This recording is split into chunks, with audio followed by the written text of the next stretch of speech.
high above the mist-shrouded towers of the Three Sisters, where moonlight breaks through eternal clouds in silver streams, a four-armed doll sits motionless upon cold stone.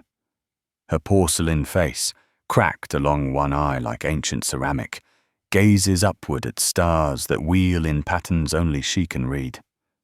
This is Ranni the Witch, perhaps the most enigmatic figure in all the lands between, a character whose true intentions have been hidden not by clever writing or obscure lore, but by something far more mundane, yet infinitely more devastating. A simple mistranslation that transformed a liberator into what many believed was a harbinger of darkness. Welcome, fellow seekers of hidden truths, to another deep exploration with Keen 7 lore, where today we unravel one of Elden Ring's most profound mysteries. For months after the game's release, players debated whether Ranni's Age of Stars represented salvation or damnation, whether her quest led to freedom or merely a different form of tyranny. Little did we know that the answer had been there all along, waiting in the original Japanese text like a key hidden in plain sight. What we're about to discover isn't just another interpretation or fan theory. It's the revelation that fundamentally transforms everything we thought we knew about the Lunar Princess and her grand design.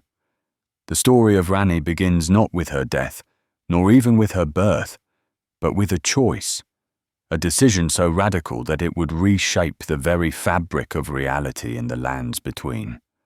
Born as royalty, chosen as an Empyrean, destined to become a god's vessel, Ranni instead chose to shatter her own flesh and slip the leash of fate itself. But why? What drives someone to orchestrate their own assassination, to live as a spirit bound to a doll's form, wandering cold and lonely through an age of chaos? The English translation would have you believe she sought to bring about an age of fear and doubt, a cold and dark future devoid of emotion. But here's where everything changes. She never said that. Not in the original text. What Ranni actually promised was something far more revolutionary and far more hopeful. As we descend into this labyrinth of lore, we'll trace Ranni's path from her earliest days as the daughter of Radagon and Rennala, through the blood-soaked night of black knives, into the depths of eternal cities, and finally, to that moment atop the moonlit tower where she offers you her hand and a choice that will echo through eternity. We'll examine every piece of evidence, from item descriptions carved into ancient swords to whispered dialogue in forgotten corners of the world. Most importantly, we'll reveal how a single misinterpreted line of dialogue transformed a story about liberation into one about domination, and why understanding this distinction matters not just for Ranni's character, but for our entire understanding of what Elden Ring is trying to tell us about power, control, and the price of true freedom. If you're enjoying this journey into the hidden depths of Elden Ring's lore, I'd genuinely appreciate if you'd hit that like button. It makes a real difference in helping this video reach fellow Tarnished through YouTube's algorithm. Your support means everything and helps keep these in-depth explorations coming. Now, let us begin where all stories of rebellion must, with understanding exactly what Ranni was rebelling against. The Lunar Princess emerged into a world already fracturing along invisible fault lines. Born to Radagon of the Golden Order and Rennala of the Full Moon, Ranni inherited not just royal blood, but a collision of cosmic philosophies. Her mother, the last queen of the Carian royal family, commanded sorceries that drew power from the moon and stars, forces that existed long before the Greater Will's golden influence descended upon the lands between. Her father, though he would later be revealed as something far more complex than anyone initially understood, served as Elden Lord and champion of the very order that sought to suppress such primordial magics. This tension between lunar sorcery and golden fundamentalism would shape every moment of Ranni's existence. The Carrion Manor, where Ranni spent her earliest years, stands even now as a monument to this duality.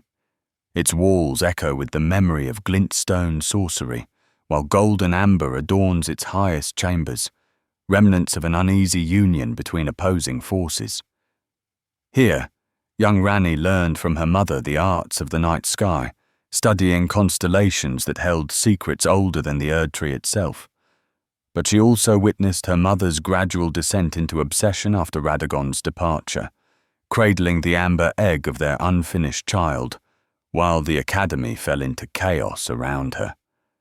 This early exposure to both the beauty and tragedy of divine influence would plant the seeds of Ranni's future rebellion. But Ranni's education extended beyond her biological parents. In the cold reaches of the mountaintops of the giants, she encountered a figure who would reshape her understanding of what magic could be: the Snow Witch. This mysterious mentor, whose true name has been lost to time, taught Ranni secrets that even the Carrion royal family had forgotten. The Snow Witch's teachings went deeper than mere spellcraft. They revealed the fundamental nature of cold itself as a force of preservation and transformation. Under her tutelage, Ranni learned to see ice not as death, but as a form of crystallized potential, waiting for the right moment to thaw and flow again. The doll body Ranni would later inhabit was crafted in the Snow Witch's image, a choice that speaks to the profound influence this enigmatic figure held over the future princess. If you're finding value in uncovering these hidden connections and want to join our growing community of lore enthusiasts who dig deeper into gaming's greatest mysteries, consider subscribing to support the channel. Your subscription truly makes these extensive investigations possible, and there's so much more to explore together. The moment that would define Ranni's path came with her selection as an Empyrean. This wasn't merely a title or honor, it was a cosmic designation that marked her as a suitable vessel for the Greater Will's influence, a potential successor to Queen Marika herself. Only 3 beings in the current age bore this distinction: Malenia, cursed with scarlet rot; Miquela, eternally young yet possessing terrifying wisdom; and Ranni, whose very selection seemed to contradict the Greater Will's usual preferences. Unlike her siblings, who were born of a single god, Marika in her dual form as Radagon, Ranni emerged from the union of separate beings. Her Empyrean status suggested something unique about her nature, something that transcended the normal rules governing divine succession.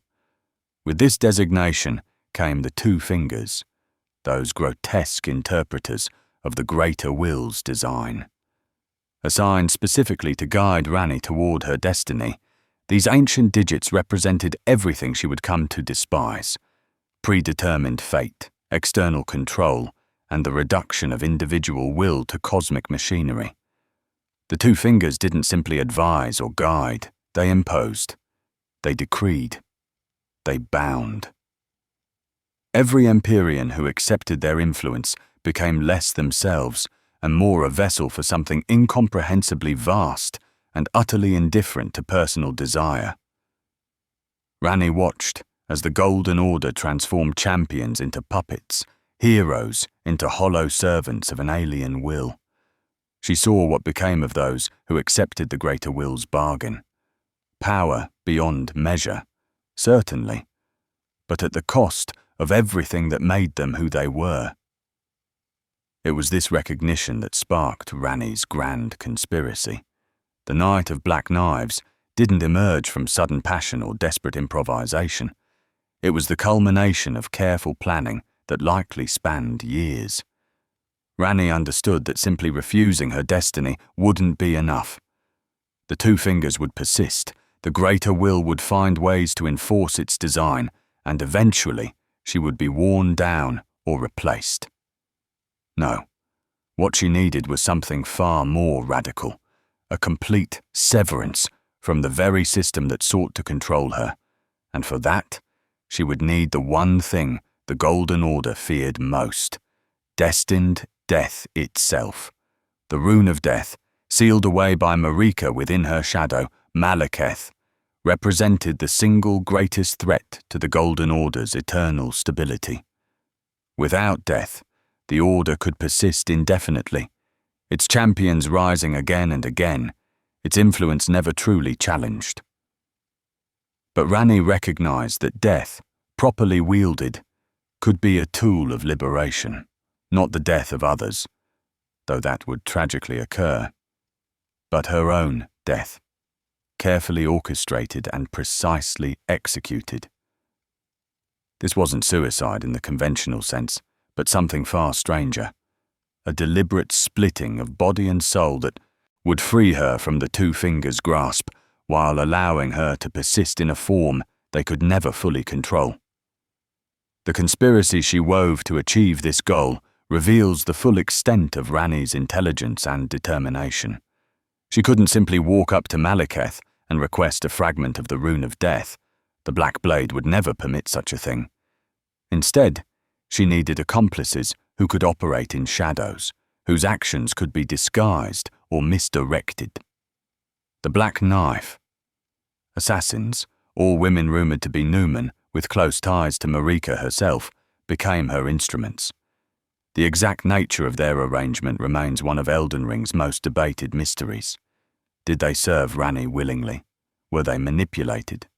Or did their goals simply align for one crucial moment? What we know for certain is that Ranni provided them with the means to inflict death upon the demigods, a power that should have been impossible in the age of the Golden Order. The night itself unfolded with surgical precision, as Ranni's flesh fell to the Black Knive's ritual blades elsewhere in Leyndell. Godwyn the Golden, beloved son of Marika, first among demigods, suffered a parallel fate. But here's where Ranni's plan revealed its true cleverness. The deaths were incomplete, deliberately so. Godwyn's soul perished while his body lived on, transforming into something grotesque and wrong, spreading deathroot through the lands between like a cancer. Ranni experienced the opposite. Her body died while her soul persisted, freed from its Empyrean flesh, but bound now to the doll form she had prepared. This wasn't an accident or miscalculation. Ranni needed Godwyn's death to obscure her own intentions, to make the Night of Black Knives appear as an attack on the Golden Order rather than what it truly was, an Empyrean's escape attempt. The immediate aftermath sent shockwaves through the lands between that persist even in the game's present timeline. Marika, driven to desperation by the death of her beloved Godwyn, shattered the Elden Ring itself, an act that should have been impossible for one bound to serve the greater will. The demigod children scattered, pursuing their own ambitions as the War of Shattering began. The Golden Order, that perfect system of control and stability, crumbled into chaos, and through it all, Ranni disappeared into the shadows, her true role in these events known only to a select few. Even her siblings seemed unaware of her involvement. Rykard pursued his blasphemous path independently, while Radon held the stars themselves in stasis, perhaps unknowingly preventing his sister's fate from advancing. This act of cosmic rebellion came at a terrible personal cost. Ranni speaks of her path with a weariness that transcends simple fatigue. She chose a road of loneliness that would span centuries, cut off from the warmth of companionship, the simple pleasures of physical existence, the connections that make life meaningful.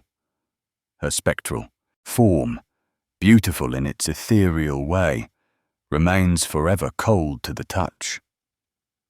She can observe the world but never truly be part of it again. The loyal servants who remain with her, Blaidd, her shadow, Iji, the war counsellor, Seluvis, the preceptor, serve out of duty or programming rather than genuine affection. Blaidd, in particular, represents a special kind of tragedy. created by the Two Fingers to be her shadow. He's programmed to kill her should she ever truly betray the greater will's design. His loyalty wars with his purpose, a conflict that will ultimately destroy him. Yet Ranni pressed forward with her plan, knowing all of this. She established herself in the Three Sisters, those towers rising from Korea Manor like fingers pointing accusingly at the sky. From there, she orchestrated events with patience spanning centuries, waiting for the precise moment when all the necessary pieces would align. The Tarnished's return, guided by grace yet operating outside the normal structures of control, provided exactly the opportunity she needed. Here was someone who could move freely through the world, gathering the tools and allies necessary for her plan's completion. More importantly, here was someone who could choose, truly choose, without the weight of destiny pressing down upon them. When we first encounter Ranni at the Church of Ele, she presents herself as Renna, testing our character, evaluating whether we might be the one she's waited for. The gift of the spirit calling. Bell seems like simple kindness, but it's actually a careful assessment. Can this tarnished work with spirits? Do they show respect for those who exist between life and death? Are they capable of the nuanced thinking her quest will require? Only after we've proven ourselves through our actions in the world does she reveal her true identity and extend her invitation to service. The quest that follows takes us through some of Elden Ring's most spectacular and haunting locations. Nokron, the Eternal City, lies buried beneath the lands between, a civilization that once rivaled the Golden Order in its ambition.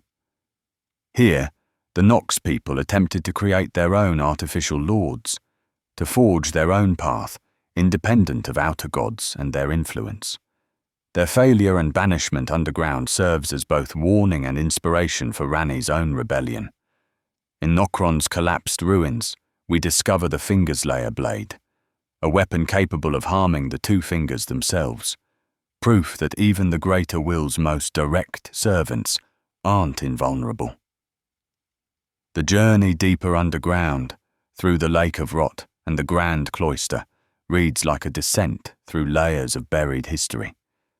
Each level reveals civilizations that tried and failed to escape the influence of outer gods. The scarlet rot that consumed Caelid and threatens millennia originated here, another outer god's attempt to claim the lands between. The mushroom-worshipping servants in the depths follow patterns older than human memory, and through it all, Ranni guides us with increasing urgency, knowing that her window of opportunity won't remain open forever. The moment we place the dark moon ring upon her finger, a ring that symbolizes not romantic love, but cosmic marriage, a binding of fates across the vast emptiness between stars, everything changes. The Two Fingers assigned to Ranni, those ancient interpreters of cosmic will, fall dead without warning or violence. They simply cease, their purpose negated, their control severed. It's a quiet revolution, accomplished not through battle, but through careful manipulation of the very rules that bind reality. Ranni has done what should be impossible. She's escaped her destiny without destroying the world in the process. Or has she? This brings us to the crucial revelation that reframes everything, the mistranslation that transformed Ranni from liberator to potential tyrant. In the English version of the game, when Ranni describes her age of stars, she speaks of plunging the world into fear, doubt, and loneliness. She mentions the chill night that encompasses all, reaching the great beyond. Players naturally interpreted this as Ranni bringing about an age of darkness, replacing the Golden Order's tyranny with something potentially worse, a cold, emotionless existence under distant stars. Many players, even those sympathetic to Ranni's cause, hesitated at this ending. Was trading golden oppression for cosmic indifference really an improvement? But the original Japanese text tells a completely different story. When native speakers examined Ranni's dialogue, they discovered something extraordinary. She never threatens to plunge the world into darkness at all. Instead, she speaks of taking the order itself far away, removing it from the lands between entirely. The fear, doubt, and loneliness she mentions, that's her own burden to bear, not something she'll impose on others.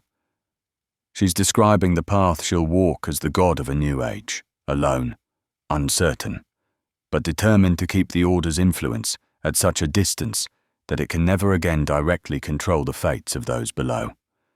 The key phrase that changes everything comes when she discusses what will be kept far away. In Japanese, she explicitly states it's the Order itself, the system of rules and control that she'll remove from direct contact with the world. She's not destroying emotion or plunging the world into darkness. She's creating unprecedented distance between the governing cosmic force and the people it would govern. Imagine it like this. Instead of the Golden Order's constant, oppressive presence, its two fingers reaching down to manipulate every significant event, Ranni would take that entire system and relocate it among the stars. The Order would still exist, maintaining the basic functions necessary for reality to operate, but it would no longer micromanage every aspect of mortal existence. This revelation completely recontextualizes what the Age of Stars represents. Rather than bringing darkness, Ranni offers genuine freedom, perhaps the first true freedom the lands between has ever known. Without the constant intervention of outer gods and their interpreters, people could forge their own destinies. Mistakes would be their own to make, successes their own to claim. The world wouldn't be perfect. It might even be more dangerous in some ways, but it would be authentically theirs. The 1,000-year journey Ranni speaks of isn't a threat of prolonged suffering. It's the time she estimates it will take to properly establish this new cosmic arrangement, to ensure the Order remains distant and unable to reassert direct control. The Japanese text also clarifies another crucial point. When Ranni speaks of impossibilities, she's not referring to emotions or human connections becoming impossible. She's talking about the certainties the Golden Order imposed, the rigid hierarchies, the predetermined fates, the absolute rules that governed existence. Under her Age of Stars, these certainties would become impossibilities. The fundamental assumptions about how reality must operate would dissolve, replaced by genuine potential for change and growth. It's not nihilism she offers, but rather the terrifying and exhilarating prospect of true agency. This understanding transforms how we view Ranni's entire character arc. She's not a cold manipulator who sacrifices others for personal gain, though she certainly makes hard choices that cost innocent lives. Instead, she emerges as perhaps the only character in Elden Ring with both the vision and determination to address the fundamental problem plaguing the lands between, the constant manipulation by entities that view mortals as nothing more than pawns in cosmic games. Every other ending, even those that seem positive, maintains some form of external control. The Age of Fracture simply continues the broken status quo. The Age of Duskborn incorporates death, but doesn't address the Greater Will's influence. Even the Age of Perfect Order, which attempts to repair the Golden Order's flaws, still operates within the framework of external divine control. Only Ranni's ending offers genuine liberation from this cycle, by becoming a god herself, but a god who chooses absence over presence, distance over dominion. She breaks the pattern that has defined the lands between since the Greater Will first extended its influence. It's a sacrifice of cosmic proportions, accepting godhood not to rule but to prevent rule, taking on infinite loneliness to, to ensure others need never feel the weight of predetermined fate again. The symbolic imagery surrounding this ending reinforces its true meaning. The moon, Ranni's guiding celestial body, has always represented mystery, change, and cycles rather than fixed eternal order. Unlike the Erdtree's golden constants, the moon waxes and wanes, appears and disappears, constantly shifting, yet always returning.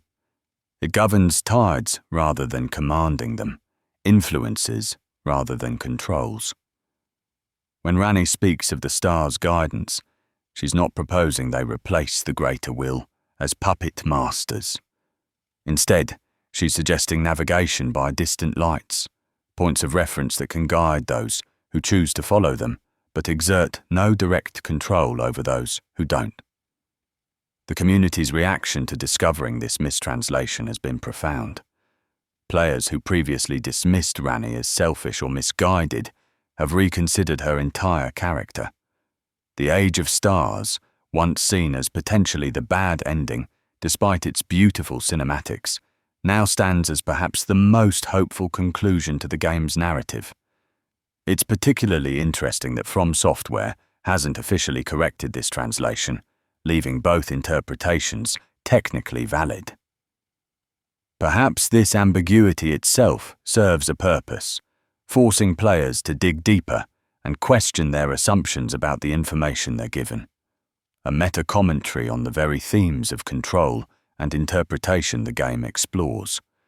But even with this corrected understanding, Ranni's path raises difficult questions.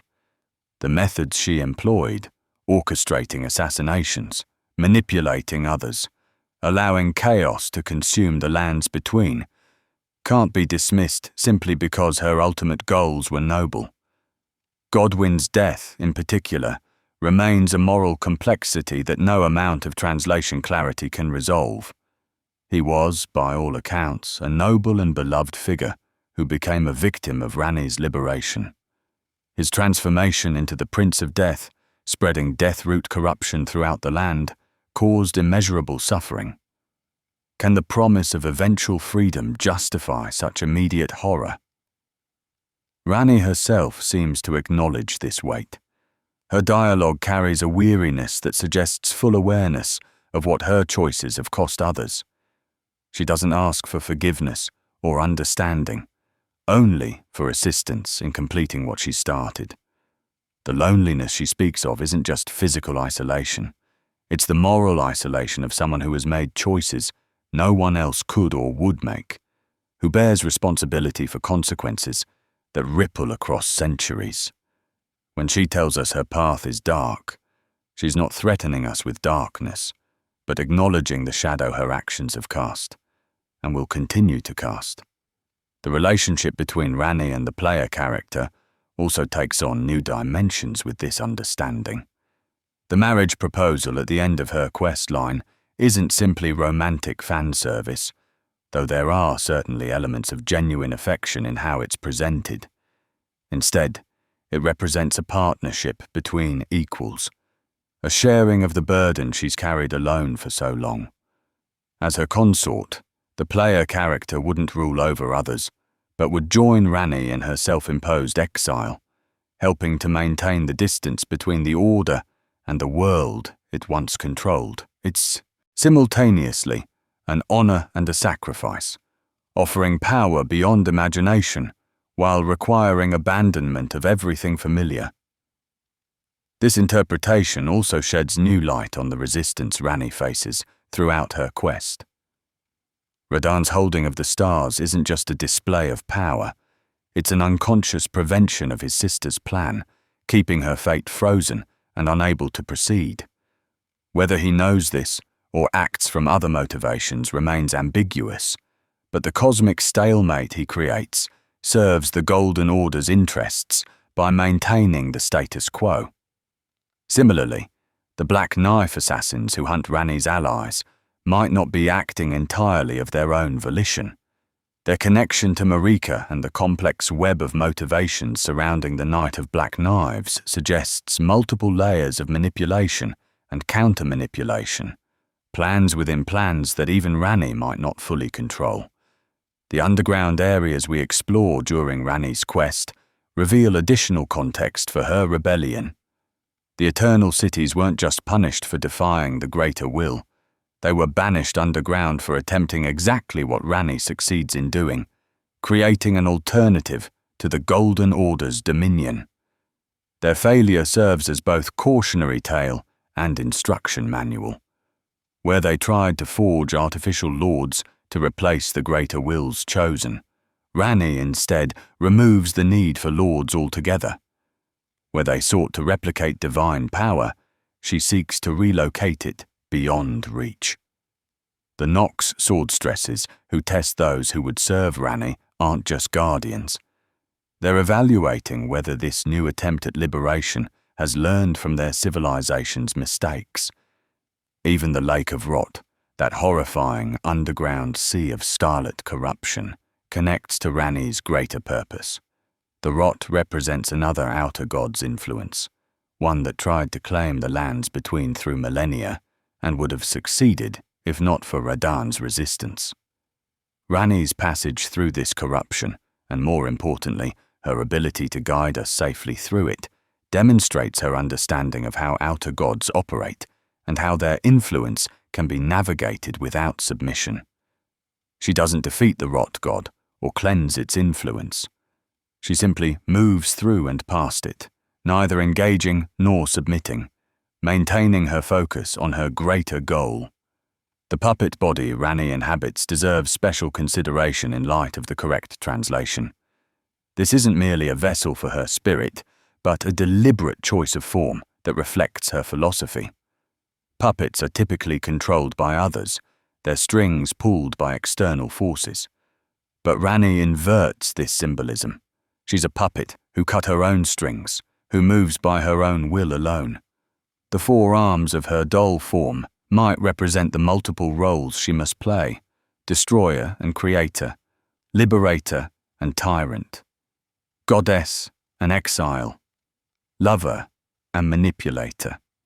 Each hand holds different tools and weapons throughout her quest, but all serve the singular purpose of severing the threads of fate that would bind the world.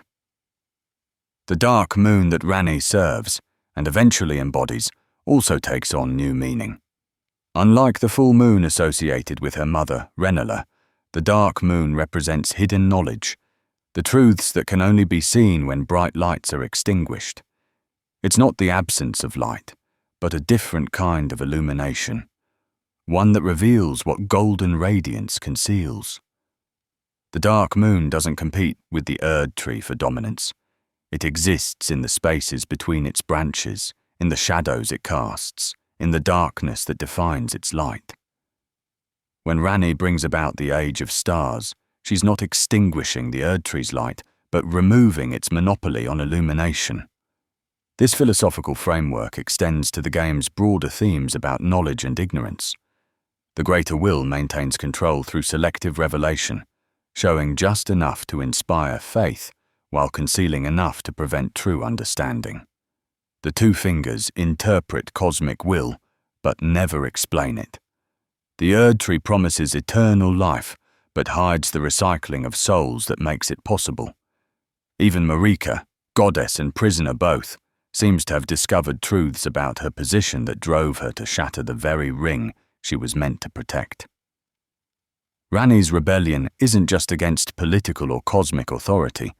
It's against the deliberate obscuration of truth that makes such authority possible. The fact that this profound philosophical statement was obscured by mistranslation adds another layer of irony to the situation. Players in the English-speaking world experience their own version of controlled information, receiving a narrative that painted Ranni's revolution as potentially darker than intended. We became subject to the same kind of interpretive authority the game critiques, dependent on translators to convey meaning, vulnerable to misunderstanding that shapes our entire perception of events. The community's eventual discovery of the true meaning mirrors the kind of revelation Ranni herself seeks to enable. Truth discovered through investigation, rather than handed down by authority. Looking at Ranni's story through this corrected lens also illuminates the paths taken by other characters. Miquella, her fellow Empyrean, sought to create his own order through the Halig tree, an alternative to the Erd tree that would welcome all those rejected by the Golden Order. But his method still involved creating a new tree, a new center of worship and control, even if more benevolent than what came before. Melania, despite her strength and devotion, never questioned her role as an Empyrean, accepting the rot's influence as the price of her power. Among the three Empyreans of the current age, only Ranni recognized that the problem wasn't which outer god held influence, but the very concept of outer gods exercising direct control over mortal affairs. The war counselor Igi's role in Ranni's plan deserves particular attention. This giant blacksmith, who crafted the weapons and tools necessary for Ranni's rebellion, understood perhaps better than anyone the full scope of what she attempted. His eventual death at the hands of Black Knife assassins, surrounded by corpses suggesting he fought magnificently before falling, represents the price paid by those who support revolution.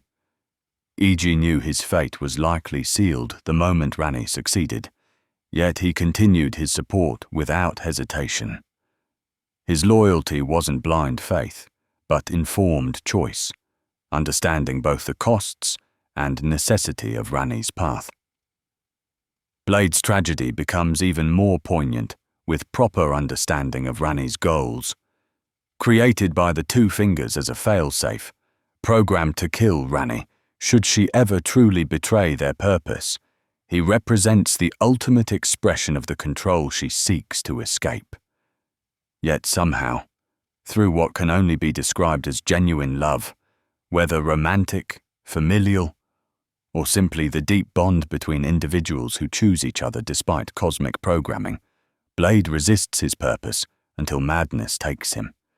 His howling at the end isn't just grief or rage, but the sound of a being torn between irreconcilable imperatives: love and duty, choice and programming, individual will and cosmic design. That Ranni mourns him genuinely, despite knowing his nature from the beginning, reveals the depth of sacrifice her path demands from everyone it touches. Even Seluvis, that detestable puppeteer who transforms people into dolls for his collection, serves a purpose in Ranni's design that becomes clearer with proper translation context. His presence isn't just tolerance of evil, but strategic positioning. Seluvis represents the worst of what puppet mastery can become: total domination of others' will for personal gratification. By keeping him close, Ranni demonstrates that she understands the temptation of control, the dark potential of the power she wields. His eventual death, found slumped among his puppets, as if he became one himself, suggests justice served through ironic reversal. The puppeteer becomes puppet, the controller controlled, a miniature version of the cosmic reversal Ranni seeks to achieve.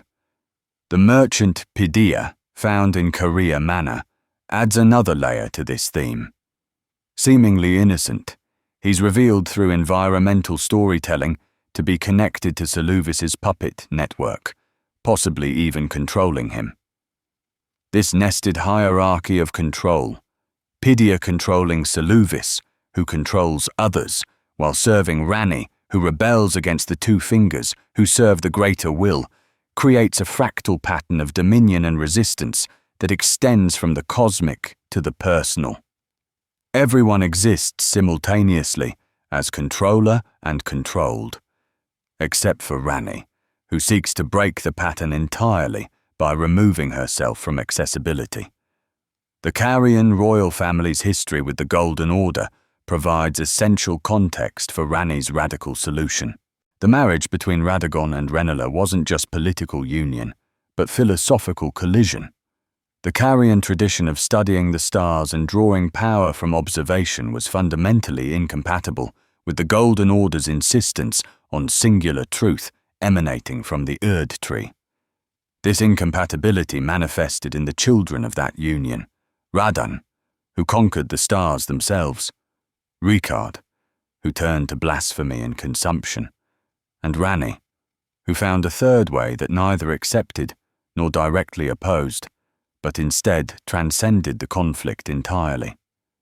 The presence of the Cathedral of Manus-Celez, where we find Ranni's discarded body, raises questions about the relationship between death and transcendence in her philosophy. Manus-Celez roughly translates to divine hand, and the cathedral's position beneath the earth yet open to the stars suggests mediation between the terrestrial and cosmic. That Ranni's original body rests here, marked by the curse mark of death, transforms this space into a monument to chosen transformation rather than imposed fate. She didn't die. She chose death as a tool for liberation, wielding destined death against the very system that tried to seal it away. The ritual conducted here, the Night of Black Knives, required precise coordination across vast distances. Ranni's flesh fell in this cathedral, while Godwyn died in Lanedale, two deaths occurring simultaneously yet separately, creating an impossible paradox that broke fundamental rules of the Golden Order. This wasn't violence, but surgery, carefully cutting specific threads in the cosmic weave to create new patterns previously impossible. The precision required suggests years of planning, careful study of the Golden Order's structure to find exactly where it could be severed without completely unraveling reality. This brings us to one of the most profound questions raised by Ranni's correctly translated ending. What happens to free will when divine intervention is removed? The lands between has never known existence without outer God's influence. From the ancient dragon's order to the greater will's golden age, there has always been some cosmic force shaping reality according to its design. Ranni proposes something unprecedented, a world where mortals must create their own meaning without divine scaffolding to support or constrain them. It's simultaneously liberating and terrifying, offering infinite possibility at the cost of cosmic certainty. The 1,000-year journey Ranni mentions takes on new significance in this light. She's not threatening a millennium of suffering, but acknowledging the time needed for humanity to learn to exist without training wheels. Generations would need to pass before people stopped looking to the sky for answers that would no longer come, before they internalized that their choices truly were their own. The fear, doubt, and loneliness she speaks of experiencing herself might partially stem from knowing she's removing a crutch that civilization has leaned on since before memory, necessary surgery that will cause withdrawal pains across centuries. Yet the beauty of Ranni's vision lies in its respect for individual choice.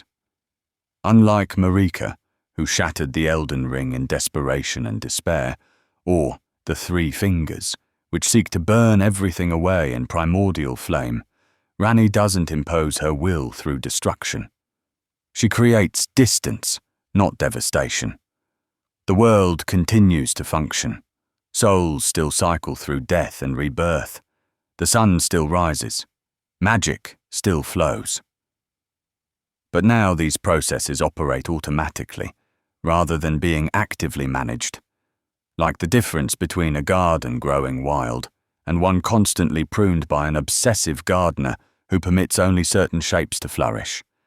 The implications extend beyond just the lands between. If Ranni succeeds in removing one outer god's influence, what prevents others from filling that vacuum?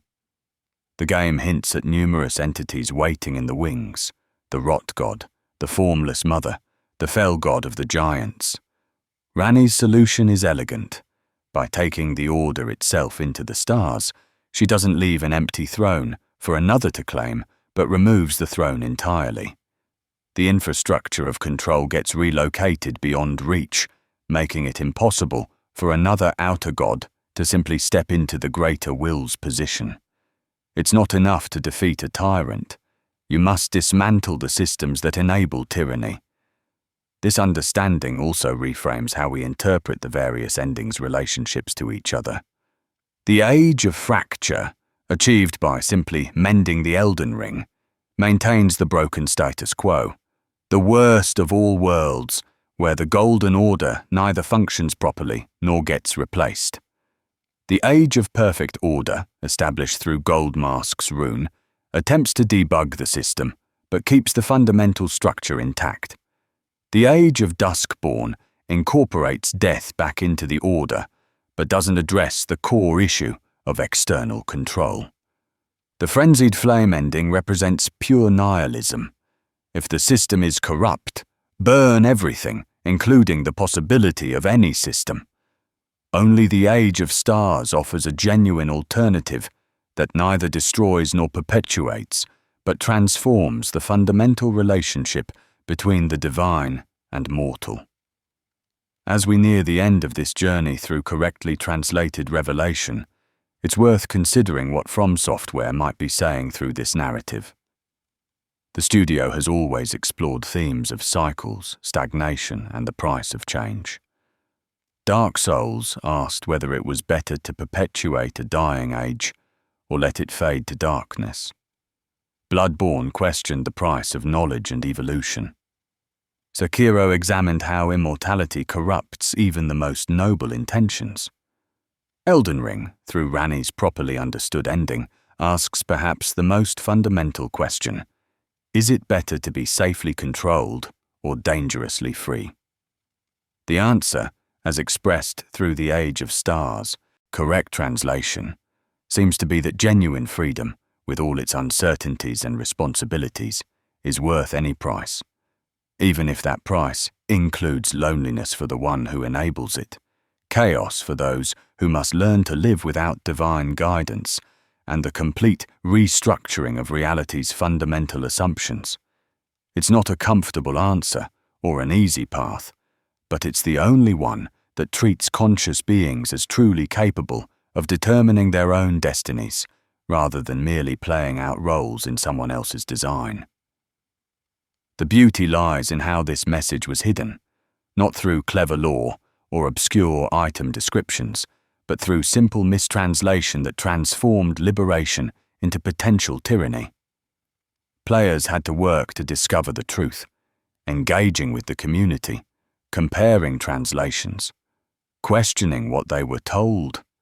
In doing so, they enacted the very process Ranni advocates, not accepting handed-down truth, but investigating, questioning, and ultimately choosing based on understanding rather than faith. The metagame became the game's message, requiring players to free themselves from interpretive authority to understand a character seeking to free her world from cosmic authority. This corrected understanding of Ranni and the Age of Stars transforms her from one of gaming's most divisive characters into one of its most profound. She's not perfect. Her methods remain morally complex, and her path costs innocent lives. But she offers something no other character in Elden Ring does: genuine change. Not just in who rules, but in the very concept of rule itself. She sacrifices everything: her body, her connections, her warmth, potentially centuries or millennia of loneliness. Not for power, but for the absence of power. Not for control, but for the distance that makes control impossible. As I reflect on this journey through mistranslation to revelation, I'm reminded of why these stories matter so much to us. Games like Elden Ring don't just entertain. They encode philosophical arguments in interactive form, letting us experience the consequences of different worldviews through our choices and actions. Ranni's quest isn't just a series of tasks to complete for an achievement. It's an invitation to consider what freedom really means, what price we're willing to pay for it, and whether the safety of external control is worth the surrender of genuine agency. Thank you, truly, for joining me on this exploration into one of gaming's most profound mysteries. If this deep dive into Ranni's true purpose has given you new appreciation for the complexities hidden within Elden Ring's narrative, please consider subscribing to the channel. Your support makes these extensive investigations possible, and there are so many more revelations waiting to be uncovered across gaming's greatest worlds. Remember to hit that notification bell so you won't miss our next journey into the hidden depths of gaming lore, where we'll continue to uncover the truths that transform how we understand the stories we love.